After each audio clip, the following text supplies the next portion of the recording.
G20s। तो आज हम डिस्कस करने वाले हैं एक प्रिंसिपल ऑफ डिज़ाइन जिसका नाम है बैलेंस। तो बैलेंस को हम डिफाइन करेंगे, how design elements are arranged in the design space तो there is a equal distribution of visual weight. Well, जैसे कि आप इस इमेज में देख सकते हैं, विजुअल वेट बैलेंस करने का ये मतलब नहीं है कि बिल्कुल ऑपोजिटली हम जिस तरह लेट्स से एक स्क्वायर पकड़ लें और दूसरी साइड पे भी स्क्वायर रख लें और वो इक्वली बैलेंस हो जाए। बट हम ग्राफिक डिज़ाइनर्स इसको विजुअली बैलेंस करते हैं और different shapes and different elements के साथ बैलेंस करने की कोशिश करते हैं।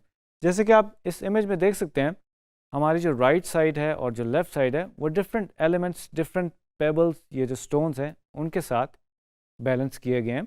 तो दैट मीन्स कि जो राइट साइड अगर हमें हैवी नज़र आ रही थी, लेफ़्ट साइड को हमने छोटे पेबल्स के साथ मिला के बैलेंस कर दिया। तो इसी को हम विजुअल वेट बैलेंस करना कहते हैं। वेल, एक और एग्जांपल को ऑब्जर्व कर लेते हैं। रीडर्स जो हैं वो थोड़ा सा अनईजी होते हैं जब कोई चीज़ अनबैलेंस होती है हमारी लेआउट के अंदर। जैसे कि ये 3 एग्जांपल्स हैं। First one is pretty balance.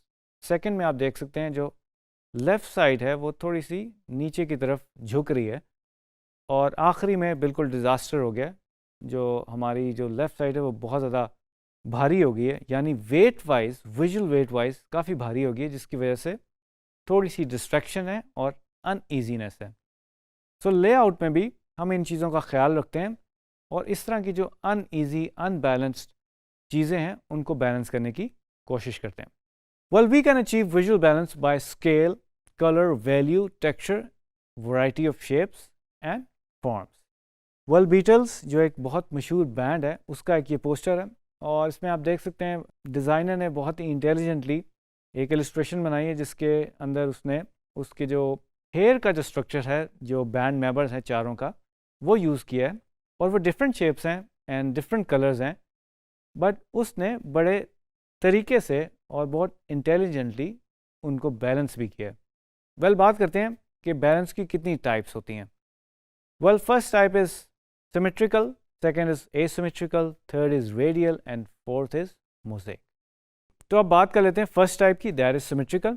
Symmetrical balance में बेसिकली हमें एक सिमेट्री नज़र आती है, हमें एक मिरर लाइक एक इल्यूजन क्रिएट होता है, और इन एग्जांपल्स में आप देख सकते हैं कि 2 ऑब्जेक्ट्स जो हैं वो सर्कल्स हैं और 2 ऑब्जेक्ट्स वो लाइंस हैं, उसके साथ बेसिकली बैलेंस क्रिएट किया गया, और इसमें आपको एक सिमेट्री की फील आ रही है, यानी कि आपको एक मिरर लाइक बटरफ्लाई इफेक्ट की भी थोड़ी सी फील आ रही होगी। जो सेकंड ऑप्शन है दैट इज़ एसिमेट्रिकल बैलेंस, यानी कि इसके अंदर सिमेट्री नहीं होती, और हम एसिमेट्रिकल को कहते हैं ये हैं कि थोड़ी सी एक चीज़ जो है वो ऑफ होती है और बाकी चीज़ें जो हैं, यानी कि जो सर्कल है वो एक अलोन एलिमेंट है और बाकी जो 3 स्क्वायर्स हैं वो डिफरेंट एलिमेंट्स हैं। सो अब हमने इन डिफरेंट शेप्स को और डिफरेंट क्वांटिटीज़ को बैलेंस करना है, तो इसको हम एसिमेट्रिकल बैलेंस कहेंगे, जिसमें हमें सिमेट्री नज़र नहीं आती। वेल, ग्राफिक डिज़ाइन में हम एसिमेट्रिकली भी चीज़ों को बैलेंस करते हैं। थर्ड जो ऑप्शन है दैट इज़ रेडियल, और रेडियल बैलेंस में बेसिकली हम मिड में से एक फोकल पॉइंट बनाते हैं और उसके अराउंड जो है वो एक अरेंजमेंट की जाती है, और इसको हम रेडियल बैलेंस कहते हैं। जैसे कि आप इन एग्जांपल्स में देख सकते हैं, मिड के अराउंड हमने कुछ अरेंजमेंट्स किए हैं, कुछ शेप्स को अरेंज किया है, जो कि हमें एक रेडियल बैलेंस की एक फील दे रहे हैं। वेल, जो फोर्थ बेसिकली ऑप्शन है दैट इज़ मोज़ेक। वेल, इस एग्जांपल में आपको नज़र आ रहा होगा कि वी हैव डिफरेंट एलिमेंट्स और एक केओस है, बट ओवरऑल जो है वो चीज़ों को बैलेंस किया गया है। यानी कि जब हम लेआउट के अंदर डिफरेंट एलिमेंट्स या शेप्स रखते हैं या किसी पेज में या आर्टवर्क में रखते हैं, तो हम उसको ओवरऑल बैलेंस करते हैं, चाहे आप टेक्स्ट यूज़ कर रहे हो, चाहे आप शेप्स यूज़ कर रहे हो, चाहे आप टेक्सचर यूज़ कर रहे हो या लाइंस यूज़ कर रहे हो। तो इसको हम मोज़ेक बैलेंस कहते हैं। वेल, इस इमेज में भी आप देख सकते हैं इस एग्जांपल में, which is a kind of A symmetrical balance, और जो पोस्टर है हमें मुलान का, उसमें आप देख सकते हैं कि 2 तरह की डिफरेंट इलस्ट्रेशंस हैं, बट उसके अंदर हमें एक सिमेट्री नज़र आ रही है, और बिल्कुल सेम एलिमेंट नहीं है, उसकी थोड़ी सी ट्रीटमेंट डिफरेंट है, बट ओवरऑल अगर हम देखें तो हमें एक बहुत ही बैलेंस्ड फील नज़र आ रही है।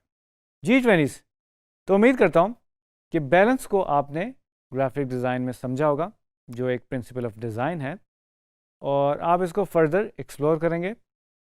तो मिलेंगे नेक्स्ट वीडियो में एक नए प्रिंसिपल ऑफ डिज़ाइन के साथ।